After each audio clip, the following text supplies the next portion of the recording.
What is the possibility that Fort Knox has run out of gold? Obviously, you know of Fort Knox, that infamous building in Kentucky, housing a lot of gold. Well, Elon Musk has been asking questions, wondering if actually all the gold that's purported to be there is actually not there entirely. Hi, it's Luke, and I am in the middle of the Costa Rican jungle, a wilderness right now.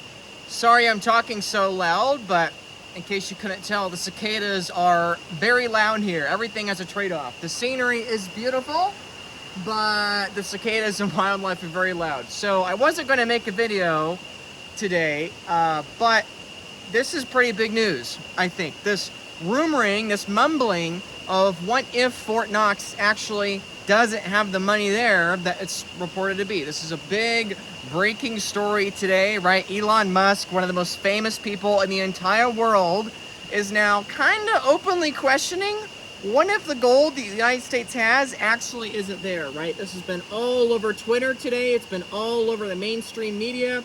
Elon Musk is trying to check out where is the gold, how much gold does the United States actually have.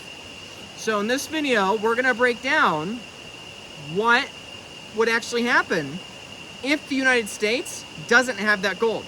First, we have to talk about how much gold is actually there. Well, according to US government data, we have about 147 million troy ounces worth of gold in Fort Knox, which is about $425 billion at today's prices of gold. Now, as many people know, the US government's books are outdated, and they've only been pricing that gold at $42 per ounce. Obviously, the real price of gold is closer to $3,000 a price per ounce, but this $425 billion is accounting for that current market price of gold. So yes, it does matter if the gold is there or not, but I think not in the way most people are thinking, right? A lot of people are speculating, oh my gosh, what if Fort Knox doesn't have the gold and we don't have that $400 billion?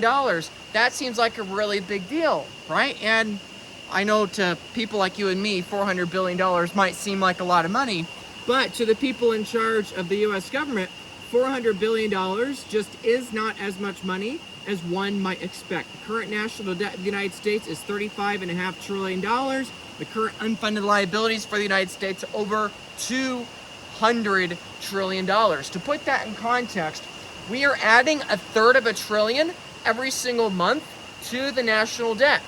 As a reminder, when it comes to gold, there's $400 billion worth of gold at Fort Knox. Let me put it this way. The United States is adding just under a Fort Knox worth of debt every single month. So does this rumor of Fort Knox actually not having all the gold, does it matter? I would say no, not really. Let's say there's a theoretical date of US government insolvency in October of 2035, right? Okay, well, if it turns out all the gold actually isn't there and there's nothing there, if it turns out there's nothing there, well, then okay, so what? We move the insolvency of the United States up a month and a half from December 2035 to or October to August of 2035, right? Like, it literally doesn't matter. Government insolvency is probably going to take many decades or many years, maybe not many decades, but at least many years to fully unfold. And a month or another month or two of it doesn't matter. Like $400 billion, like, this is how off the rails the US government is. This is how crazy the situation is. That people, the richest man in the world, is openly questioning if the United States actually has the gold that it claims to have in supposedly the most secure location in the world. But it doesn't even matter because it's not even 6 weeks worth of spending, right? So I've been in Colombia and El Salvador. Now I'm here in Costa Rica. Like, literally this whole trip I will have been on, the United States will have added a Fort Knox worth of debt in the time that I've been outside the United States. from the time I leave the United States TSA support airport security to the time I come back, we will have added a Fort Knox to the U.S. debt. Like this whole question, oh, does the U.S. have gold now? That'd be a big problem if we don't have the gold. It's irrelevant. It's already a problem. It doesn't matter. Here's where it does matter though. 29% of U.S. adults still believe we are on a gold standard. That's right, almost a third of U.S. adults actually don't know that we've been on a fiat standard for the last 50 plus years. Most people in America don't know that. So tangibly, directly, this doesn't matter. Whether Fort Knox has the gold, doesn't have the gold, it's just a bunch of clickbait. It's just a bunch of nonsense that all these articles and media outlets are pushing because it's got Elon's face attached to it, and it's something that a lot of people freak out about. But again, it doesn't matter. We are already insolvent. We are already broke. This literally changes nothing. Whether it's all there or none of it's there, we're talking at most 6 weeks of difference. Where it does matter, where it does actually have implications, is in those indirect second order consequences.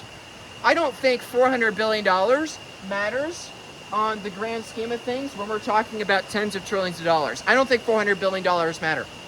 What I think does matter is the perception of those Americans that still think we're on the gold standard. Okay, Elon Musk, literally earlier today on Twitter, was saying, surely it's audited every year, right? So Fort Knox actually has not been truly audited since 1974, which is way longer than I've been alive. I'm so young, Fort Knox wasn't audited for nearly a quarter of a century before I was born. That's how young I am. Or maybe a better way to put it is that that's how outdated and archaic Fort Knox is. And so even Elon Musk, the richest person in the world, that is the most informed in the world, literally the right-hand man of the sitting president of the United States, not even Elon freaking Musk understands that the gold at Fort Knox hasn't been audited since the early 70s, right? And so my point is, the 400 billion, I don't think matters when it comes to the actual numbers. Where I think it does matter is people's perceptions. Most people perceive, oh, if you ask the average person on the street, you won't find any people out there because that's not a street, it's a river. But if you went out into an average street somewhere and you just asked random people, hey, what backs the US dollar? Literal crickets in this case, or cicadas. But the point is, if you ask people what backs the US dollar, they say, well, the US economy backs the dollar. The government backs the dollar. My government, right? Or the gold. We have all that gold at Fort Knox, right? But if you actually have, in mainstream media outlets now, people starting to say, oh, wait, hey, we aren't on a gold standard? I didn't know that, says 29% of Americans, right? I think that is a much more significant potential catalyst for problems when it comes to the solvency of the government, right? I think a month and a half of assets on the books, 400 billion, I don't think that matters. What I do think matters is the perceptions of a third of the American public changing, right? Now, if a third of the American public is not informed enough to not even know we're not in the gold standard anymore, obviously some percentage of those people aren't going to hear about this news either, right? But let's say merely a third, 1/3 of the people that don't currently know we are not on a gold standard over the course of the coming weeks and months learn we're not on a gold standard because of these headlines that Elon Musk and other people are going to be likely making into the coming weeks and months with this Department of Government Efficiency, right? Even if only a third of the people that are currently ignorant on this fact that we are on a fiat standard, not a gold standard, wake up and realize, oh wait, we actually aren't on a gold. That is a very real shift in the understanding of the American public. That is 30 million people in America that start to think, wait, we aren't on a gold standard. And I bet thousands of those people eventually become Bitcoiners when they continue down that rabbit hole and continuing and asking questions. Yeah, like I said, 29.3% of Americans believe the dollar is back with gold, which it totally is not. Let's be an optimist. I'm an optimistic kind of person. Let's assume no fraud has occurred in Fort Knox for the last 50 years. Let's assume zero fraud. Let's assume zero error. Let's assume zero malpractice. Let's assume everything's been just fine. Nothing bad has ever happened in Fort Knox for the last half century. Let's assume that. Even if that's the case, we're looking at a $200 trillion problem, quote unquote backed, but not really backed, by $400 billion worth of gold. This is exactly what happens when you allow governments to print money faster than the ability for them to service that money. Many of you have probably seen this chart before. You have the value of gold in that golden line right there that red arrow is pointing to, and you have various fiat currencies of different governments over the course of decades, from 1900 all the way out into the early 2020s here. All of them have fallen by over 99% here. What is the point that's being made here? You are not watching gold price skyrocket upwards. You're watching every other political currency trend down and down and down towards zero against gold.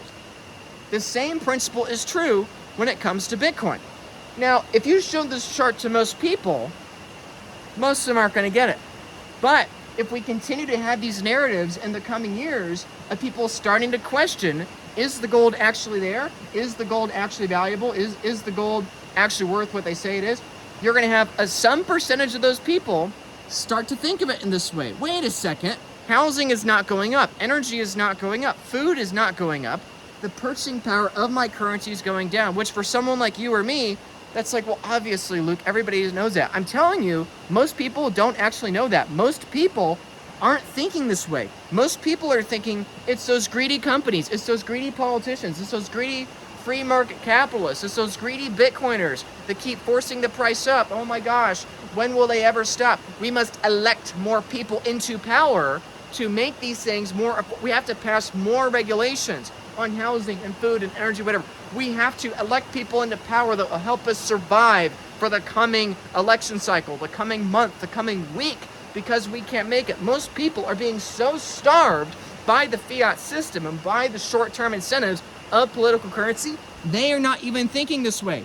But if we have more rumors like this, and again, I want to clarify, this is a rumor, nothing has been confirmed if the gold is or is not there in Fort Knox. I'm assuming 100% of the gold is there, which maybe that's too optimistic, but I'm assuming it's all there. Even just the rumor of the gold not being there, I think is a way bigger deal than if the gold is actually there or not, because so little gold is there compared to actually what we owe. Now, let's talk about solutions.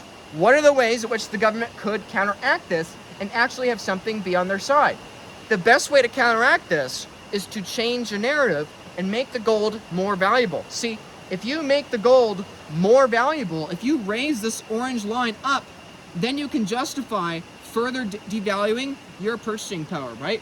What if instead of $400 billion of gold, we had $400 trillion of gold? What would happen in that case? Well, guess what?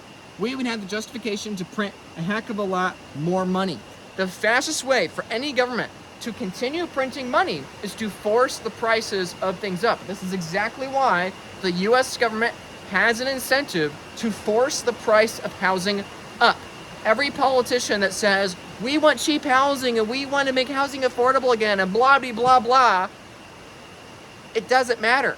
They can't allow it. Even if they try to allow it, everybody else is going to fight them, because if you allow housing prices to fall, what happens then is that property taxes go down, the value assessment of those go down, and the liability side of the balance sheets of the major banks and corporations skyrockets.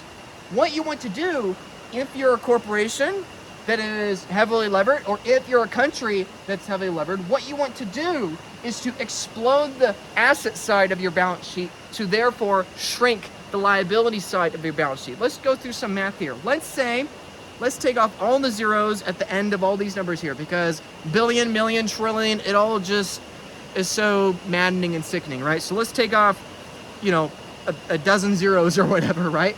Let's say you have $425 worth of assets, right? Let's say you have $425 worth of gold. Let's say you've got like 4 to 5 times more in total assets on your balance sheet side. Let's save $1,700. Now let's say you got $36,000, right? Take off all those zeros. Let's say you got $36,000 worth of debt. If you have $425 worth of gold, $1,700 worth of total assets, and $36,000 worth of liabilities, that means that your ratio is about a 21x between the liabilities you have and the assets you have. That means that for every dollar in assets you have 21 times more debt. The real problem here is that all of a sudden, what if that $425 doesn't exist, right? What if that disappears from your measly $1,700, that fifth or so of your stack of assets? The problem is not the $400 loss in your assets and on your asset side of the balance sheet. The real problem is that explodes the liability side of your balance sheet. For every dollar you are shrinking on the asset side, you are exploding the ratio from assets to liabilities. Let's say that 1,700 has the 425 erased. You go down to, what would that be, 1275? That means that you go from a leverage multiple of 21x to 28x, 28, 29x or so, right? Like literally, if in this theoretical scenario, which I'm using very rough numbers here, don't quote me on it, but the point is that if you remove this asset, the far more important thing than removing the asset is that it explodes the liabilities in relation to assets. And so on the inverse side, what is the fastest way to fix this? Well, let's say you merely double. Let's say you only double the value of your assets, right? Let's say you double the value of your gold from $425 to $850, right? Let's say you do that. Let's say everything else you double. Well, now instead of $1,700 worth of assets, you got $3,400. Good for you. Well, compared to that $35,000, that is a 10.5x multiple, right? See, if you only double the asset side of your balance sheet, you collapse the liability side by half, potentially even over half. And my point is in all this, what all this has to do with Bitcoin, why this is critical for you to understand, especially if you're somebody that's newer to Bitcoin or trying to figure this out, is because that is exactly what governments are going to do. Right now, everything is being monetized. Land is being monetized. Water is being monetized. Energy, food, electricity, all of it is being monetized by the government because the government needs to prop up everything to be able to justify printing more money. The higher property values are, the higher stock valuations are, the higher gold prices are, the higher everything is, the bigger of a bubble everything is, the greater ability we have to print a bunch more money, to spend on more entitlements and programs and spending bills so that we can get reelected to the next election cycle. And so what's going to happen here is that when governments and politicians realize, wait a second, if we prop the cost of housing up, that actually is a short-term benefit and a long-term expense. Yes, if we keep property prices up, if we keep mortgage rates artificially low, if we manipulate these interest rates, if we do all these things, sure, we could keep the Ponzi going. We could keep printing more money to be able to get into this next election cycle. However, by propping housing up, you're making living more expensive on the middle class, and that actually is going to come down to undermine us a couple election cycles from now. They're going to realize, wait a second, Bitcoin, because it doesn't have any real world utility, we can just keep forcing that up. You can't eat a Bitcoin. You can't drink a Bitcoin. You can't go hike in a Bitcoin, right? This land is trending down to zero against Bitcoin, even though I love this place and it's beautiful. Like, things that are trending down against Bitcoin forever still have value, right? Like the food I ate this morning is trending to zero against Bitcoin. The oxygen I'm breathing right now, ranting to you, is trending to zero against Bitcoin. This computer is trending to zero against Bitcoin. You know, my hair is trending, this shirt, everything is trending towards zero against Bitcoin, not because everything else is without value. The oxygen in my lungs is literally the most valuable thing in my life. I would rather give you all of my Bitcoins than to give you the oxygen in my lungs, because I'm gonna die if I do that, right? So quite literally, something that's free that I take for granted every single day, every single minute of every single day, is worth more than the Bitcoin that I have made hundreds of videos talking about and working years for, right? The point is, what gets monetizable is not the thing that is the highest utility, life and death. The thing that gets monetizable is the thing most worthy of being monetized. And so what's going to happen here is that when governments continue to realize, wait a minute, we're all losing trust in each other. Our central banks are buying gold. Our central banks are starting to question each other. Our rich oligarchs are starting to question each other, right? We are losing faith in the system, and the citizens of our populations are starting to lose faith in the system. What they're going to realize is, why on earth would we keep manipulating the prices of mortgages down and keep manipulating the prices of housing, oil, food? Why would we manipulate those prices up just to prop everything up? When instead, we could just, instead of having everything being a bubble for expedient short-term gain at the expense of long-term, client, aka voter satisfaction, why don't we just pump Bitcoin up? Like, nobody starves if we pump Bitcoin up. Nobody's electricity gets more expensive if we pump Bitcoin up. Nobody's cost of housing goes up if we pump Bitcoin up. Actually, it's the inverse. We make housing cheaper. The higher we force Bitcoin price, the more we can justify printing more money, right? It's the same thing with gold. Governments will willingly force the price of gold up in order to print more money. Now, not always. Sometimes they want to manipulate the price of gold down, which I believe they've done many times in the past, because obviously you want to manipulate the price down when you're in an accumulation mode, and then you want to manipulate the price up when you're in some sort of sovereign crisis or you're in an actual arms race with other countries. You want to have your balance sheet look the best, and the fastest way to collapse the liabilities side in relation to your asset side is not by defaulting, it's by increasing the asset side of the balance sheet. And so a lot of people that aren't in Bitcoin look at the crazy Bitcoiners like me and you, and they say, oh, those guys are doomsdayers, saying, oh my gosh, Fort Knox is empty. It's a conspiracy, man. They're gonna take over the government, right? A lot of people look at you and me and they say, wow, those guys are crazy. Those Bitcoiners are a bunch of conspiracy theorists, delusional, crazy wackos in the middle of Costa Rica with no internet, just ranting all day, every day about their magic internet money gonna save the world. They're crazy, right? Actually, it's the inverse. You better hope I'm right, because there's one of two things that's gonna happen. Either we fall apart on the liability side, which causes the greatest depression we have ever seen. Likely it causes war, it causes instability, people starve, people freeze, people die.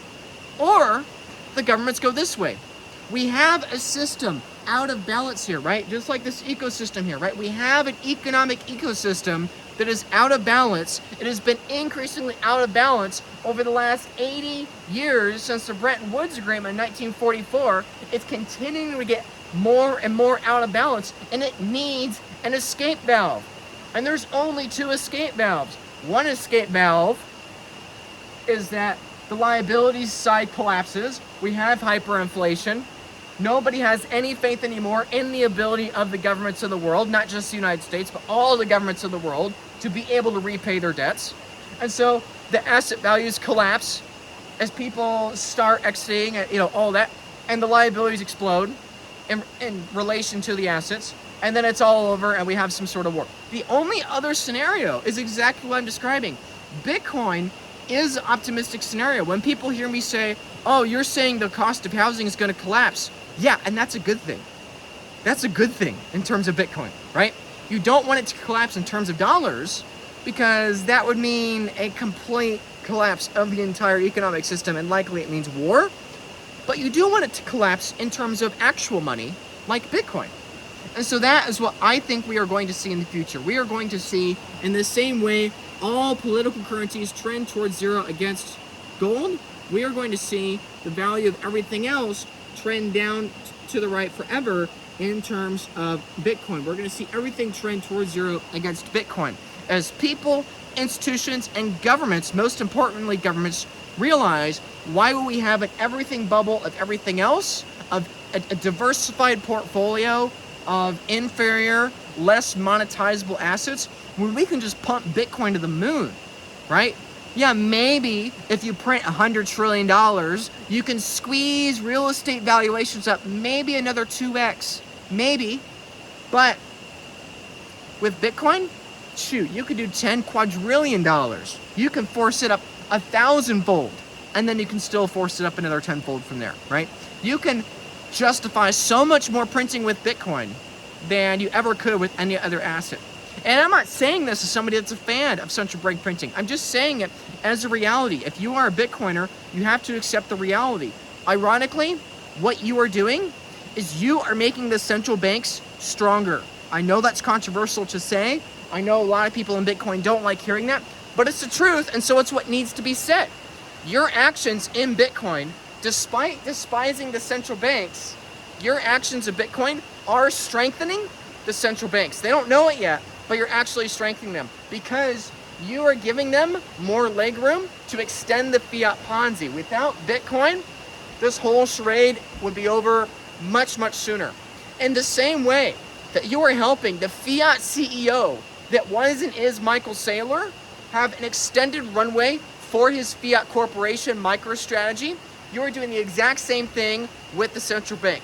Yes, someday MicroStrategy, the entity, will not be necessary on a fully hyper-Bitcoinized standard. I think that's many decades away. I love MicroStrategy, now known as Strategy, I know, but many people haven't yet made that mental transition yet, including me apparently, right? So I'm a fan of the corporation, I'm a fan of the stock, I like the stock, it's gone up, I bought it, I still hold it, whatever.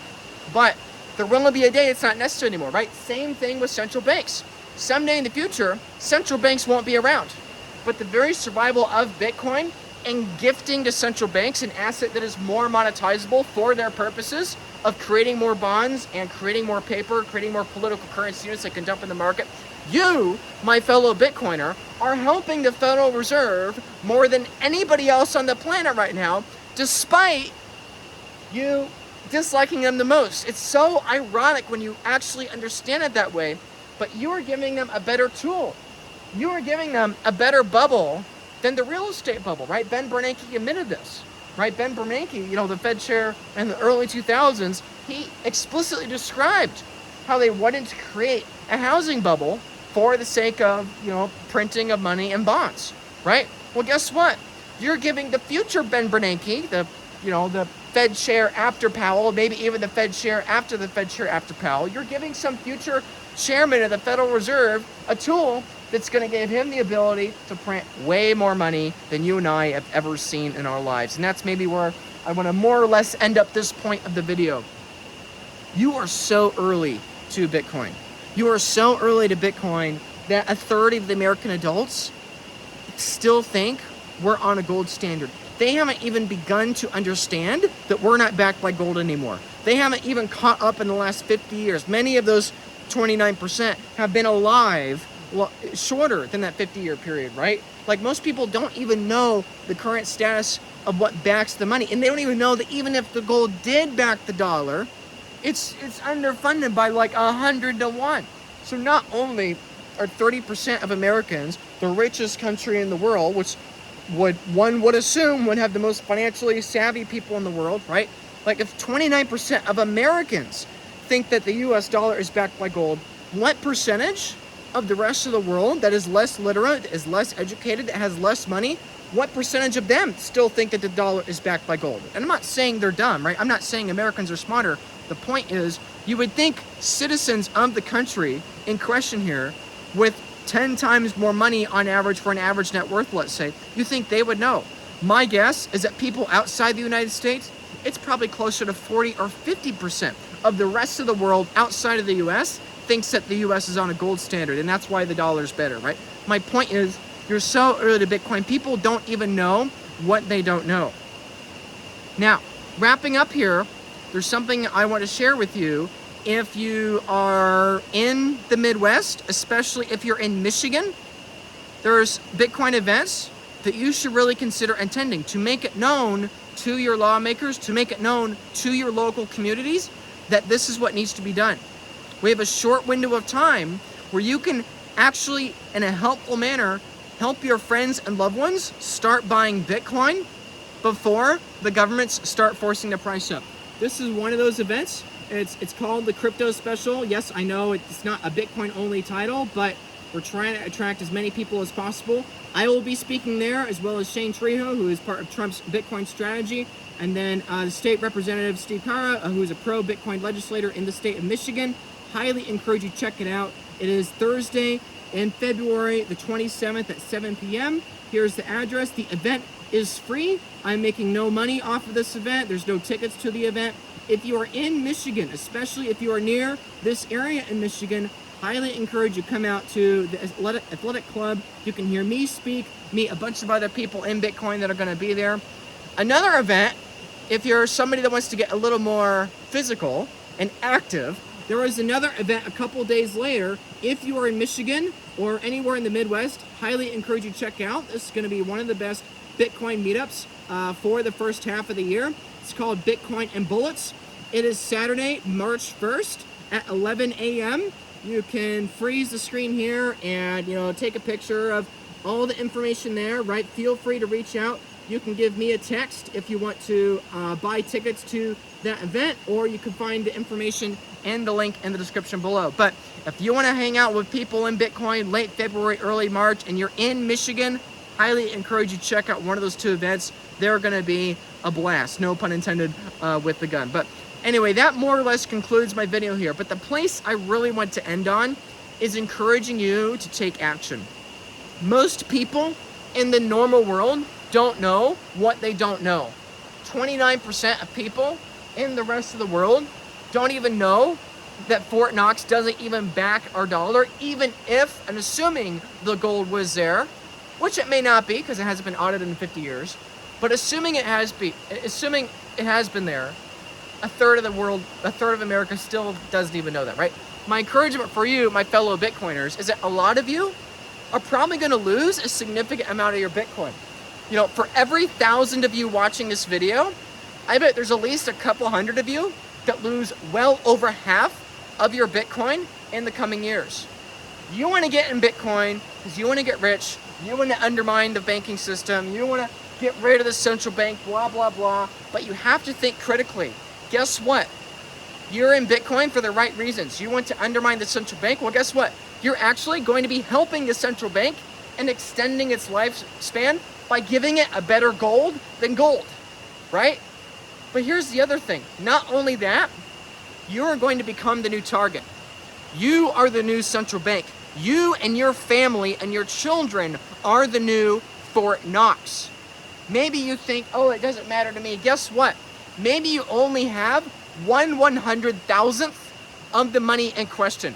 1/100,000th of 425 billion is $4.2 million, right? So let's say you got 40 Bitcoin. Okay, good for you. You are 1/1000th the honeypot that is Fort freaking Knox. But guess what?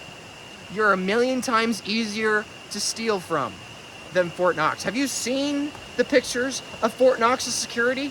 Fort Knox may be fraudulent, but it's a very secure, fraudulent building, right? I'm assuming the gold's there, but my point is this. Let's say you have 4 Bitcoin. If the price of Bitcoin 10x's, you are 1/100,000th the target of Fort Knox. And you are a million times easier to steal from than Fort Knox. If you get a bad guy that's malicious and you give him a computer, he can be anywhere in the world and steal your Bitcoin at any point in time. I have absolutely no idea how to break into Fort Knox. I don't know. I don't care. I don't want to know. Yes, it's a big honeypot, but it's really freaking expensive to get in there. But guess what? There are very easy ways for people to come after you for your Bitcoin, right?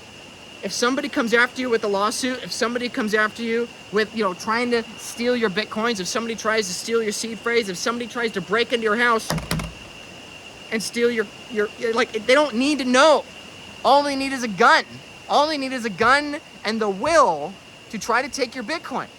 And so my desperate plea for everyone watching this is I strongly recommend you take the legal protections, the tax strategy, and the self-custody security of your Bitcoin seriously.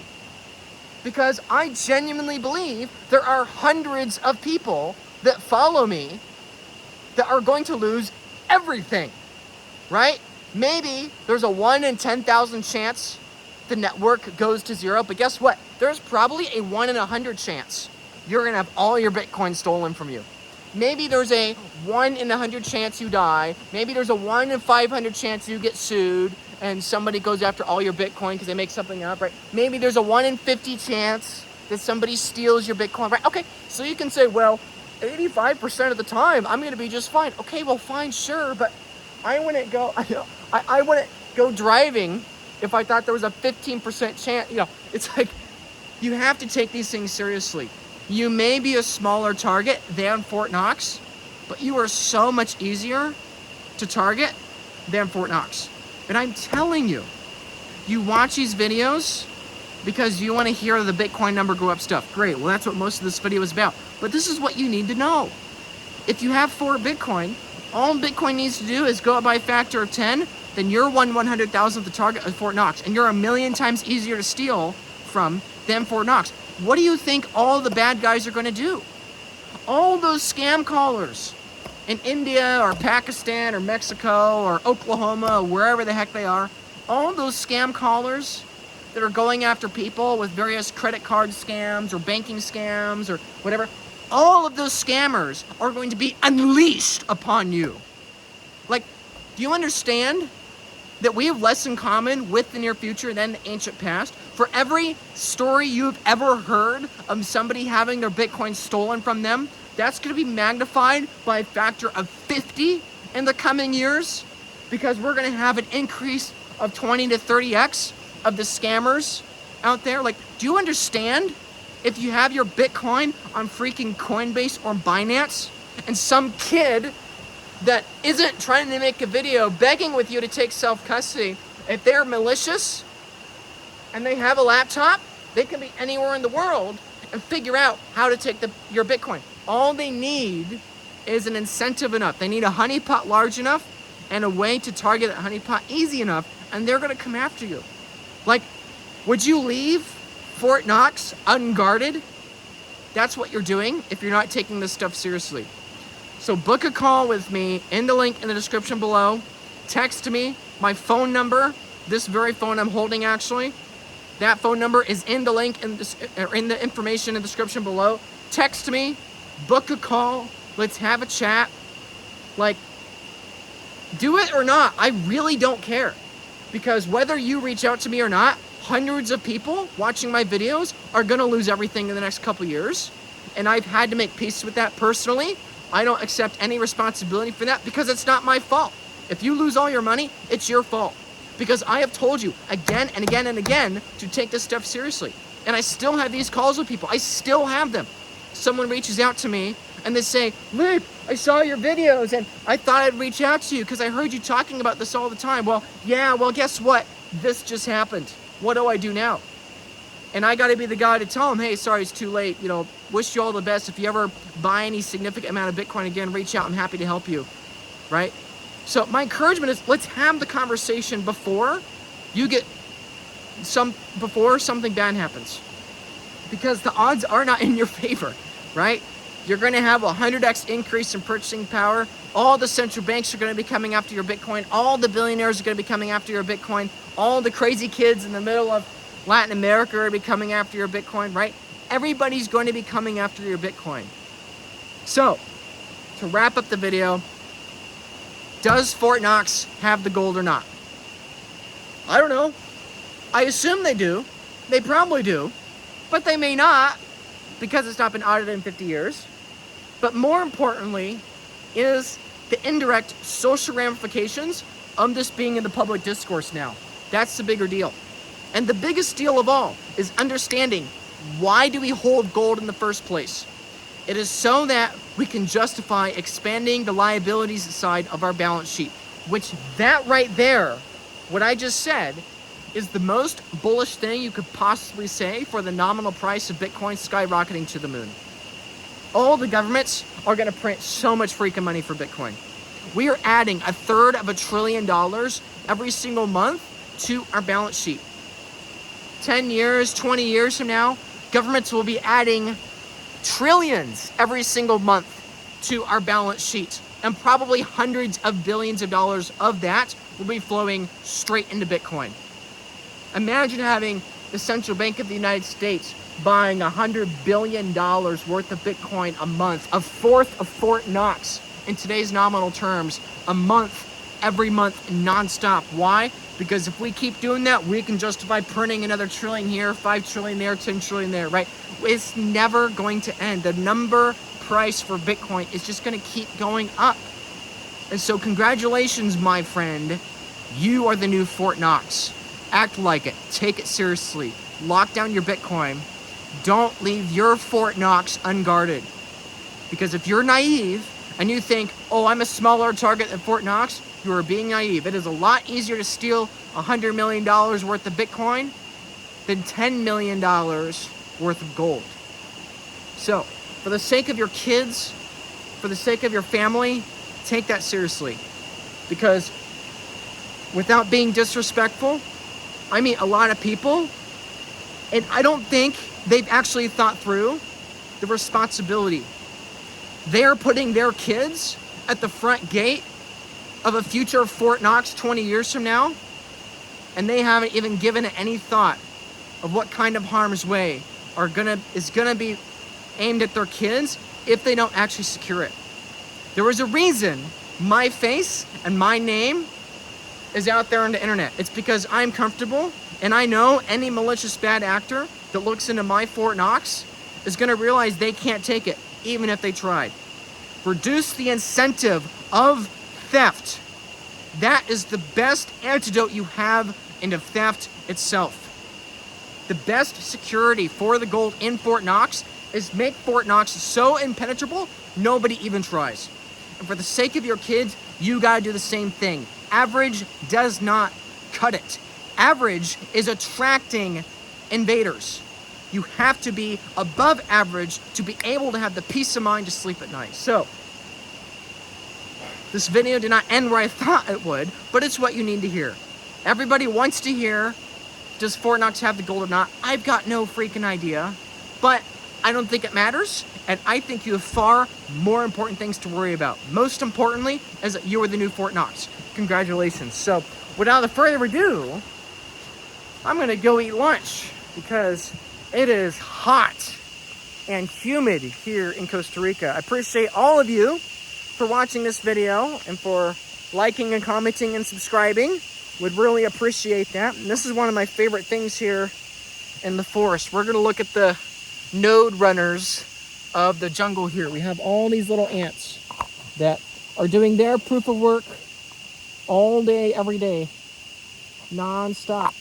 These guys are pretty amazing. They're like the organic version of miners, hashing every day, all day, every day. All these leaves, they're hashing for the sake of the health of their nest, working for a future that they will never live to see. You want to talk about low time preference? For an ant that lives 3 weeks to be planning for a nest that's going to survive 20 years, you know, you and I think we have low time preference. These ants are thinking literally 100-fold beyond their own lifetime. And so that's my encouragement for you.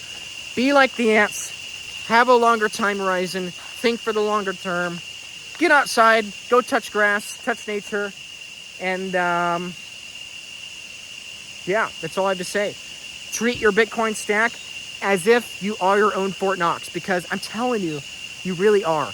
You know, you don't get to casually be the richest person out of 10,000 without being above average in your Bitcoin security. So anyway, thank you for your time.